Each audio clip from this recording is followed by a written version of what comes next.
Hoje, a gente vai começar essa nossa análise desafiando uma ideia que o mundo inteiro aceitou como verdade por décadas. Por muito tempo, todo mundo assumiu que a epidemia de obesidade era uma crise global, totalmente uniforme, sabe? Um rolo compressor imparável, avançando no mesmo ritmo em absolutamente todos os lugares. Mas olha, os dados mais recentes mostram que essa visão está bem incompleta e esconde uma realidade que é simplesmente fascinante. Beleza, vamos mergulhar nisso. Desde os anos 90, a narrativa sobre saúde pública e peso tem sido meio que inflexível. A própria palavra epidemia faz parecer que a gente está num trem desgovernado indo direto para o abismo. Mas a grande pergunta é: será que esse trem está realmente desgovernado em todos os lugares?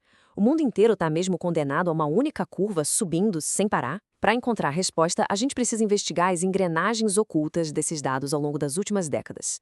E para reescrever essa história, os dados precisam ser irrefutáveis, certo? Pois bem, a rede científica NCD-RISC analisou nada menos que 45 anos de histórico, englobando 232 milhões de pessoas. Para colocar isso em perspectiva, é um número maior do que toda a população do Brasil hoje. E tem um detalhe absolutamente crucial: eles usaram medições reais de altura e peso, nada de achismos ou dados que a própria pessoa relata. É uma lente totalmente cristalina sobre a população do globo.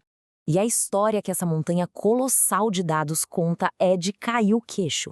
As médias globais que a gente está acostumado a ver simplesmente falham porque elas colocam tudo dentro do mesmo balaio. A verdade nua e crua é que essas médias escondem trajetórias completamente opostas e superlocais que estão acontecendo agora mesmo ao redor do mundo. Mas para entender isso de verdade, a gente tem que mudar a nossa ferramenta de análise. A grande chave para desvendar esse quebra-cabeça exige uma mudança drástica de foco. Em vez de a gente olhar apenas para a prevalência total, que é basicamente aquela fotografia estática de quantas pessoas vivem com obesidade hoje, o segredo está em focar na velocidade da mudança.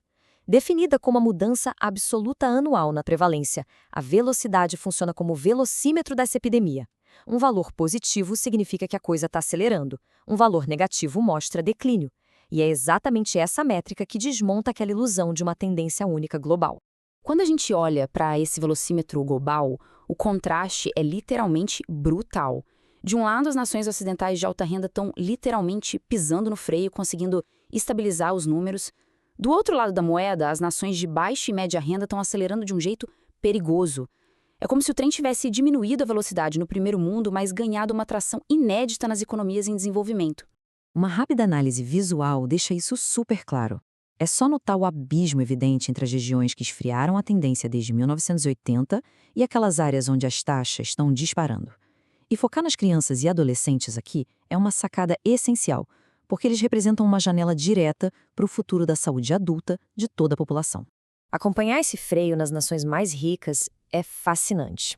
O fenômeno começou lá nos anos 90 na Dinamarca e no noroeste europeu. Aí, lá para os anos 2000, isso se espalhou para a maioria das nações de alta renda e hoje, em 2024, esses países já apresentam velocidades menores que 0,25 pontos ao ano. Países como o Japão, França e a própria Dinamarca atingiram um verdadeiro platô, estabilizando a obesidade infantil em patamares incrivelmente baixos, ali na casa dos 3 a 6%. Mas, como quase tudo na vida, essa estabilidade não é uma regra inquebrável para as nações ricas. Existem algumas exceções bem notáveis. Em países como a Austrália, Finlândia e Suécia, a obesidade juvenil continua subindo, e isso prova uma coisa muito importante. Fatores locais, tipo o ambiente alimentar, a cultura e as políticas públicas de cada lugar, pesam tanto quanto o poder econômico de um país.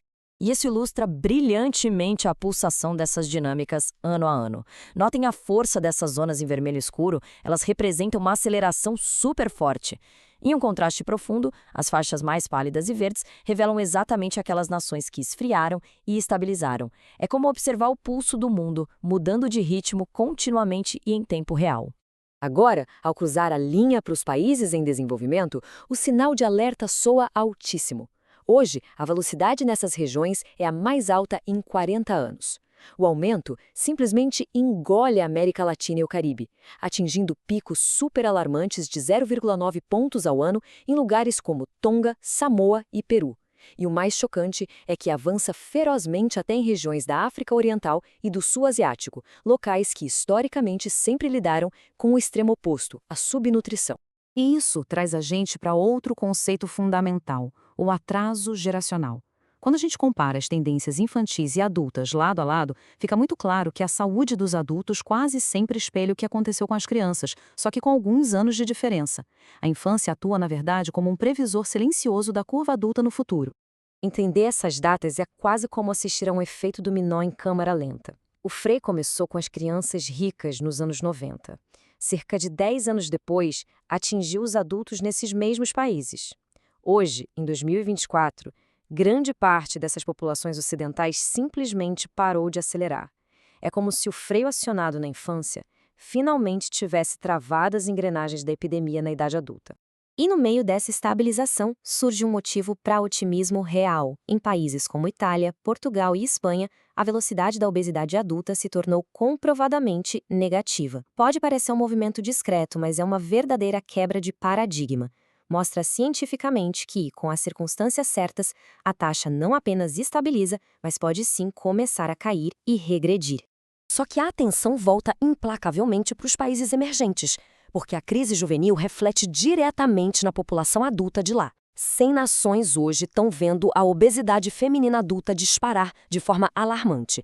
O que era um problema embrionário virou um desafio urgente, que está ganhando ímpeto e sobrecarregando os sistemas de saúde que, na real, já operavam no limite. Então, o ponto crucial aqui é o seguinte: os platões são reais e representam um avanço fenomenal, com certeza. Mas eles acontecem em níveis absurdamente diferentes. Enquanto a Europa continental estabilizou com taxas em torno de 11% a 23%, certas nações insulares só começam a desacelerar batendo absurdos 50% a 80%. A linha de chegada de uma região é basicamente o piso de outra, o que acaba cimentando uma profunda desigualdade global a longo prazo. O que deixa a gente com um pensamento final bem provocativo. Se a epidemia global de obesidade não é só uma gigantesca e implacável curva única, será que o mundo está usando as ferramentas erradas para tentar combater isso? Em vez de regras generalistas, fica super clara a necessidade de soluções hiperlocais. Compreender a verdadeira velocidade da sua região talvez seja a única forma de finalmente parar esse trem. Afinal, o que precisa mudar na sua realidade local hoje?